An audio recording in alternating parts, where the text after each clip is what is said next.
Marines in an armoured vehicle were killed by friendly fire. Originally, US officials thought it had been the target of Iraqi artillery, but investigators found it was hit from the air, and only Allied jets were involved in the skirmish.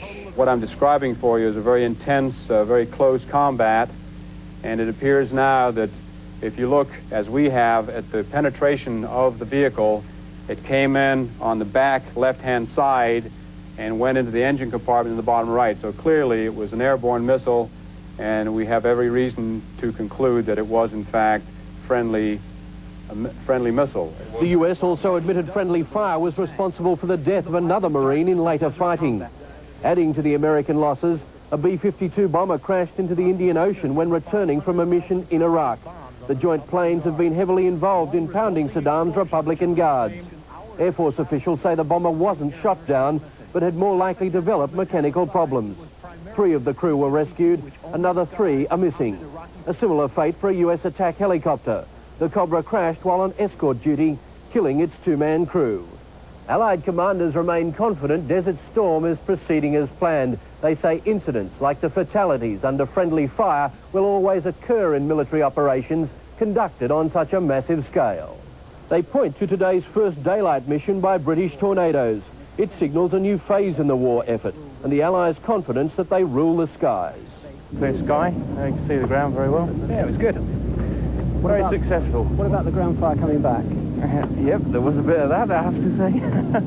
Makes a change that you can actually roll and look at the target itself, control the aiming, and make sure that the bombs are going where they're going, as opposed to having the nav look on the radar. There remains little sign of Iraqi resistance. The Scud missile attacks on Saudi Arabia and Israel continue, but the Patriots are proving a resilient defence. The Allies are claiming increasing success against the missile launches. 2 out of 3 responsible for the latest attacks were destroyed. John Wiseman, 3 National News. The war today include 3 crewmen from an American B-52 bomber which crashed in the Indian Ocean. 3 other crewmen were rescued. And 2 helicopters have crashed in the last few hours, killing 6 crew. None of these crashes is attributed to Iraqi action. In what appears to be part of preparations for an amphibious assault on Kuwait, British Jaguar aircraft have attacked an island just off the coast. Failaka Island is about 12 kilometres from Kuwait City. The aircraft bombed Iraqi gun emplacements on the island. There's growing concern about some of the effects of the air attacks. Clouds of toxic gas cover parts of Iraq following Allied bombing of chemical weapons plants. French officials say they've detected clouds of nerve gas in non-lethal concentrations, but they suspect many Iraqis nearer the chemical factories may have been killed. It is such reports that have inspired spiritual leaders to pray for peace. Mother Teresa of Calcutta led prayers for world peace when she received an award recognizing her work promoting international understanding. And the tragedy of war is touching more Americans personally.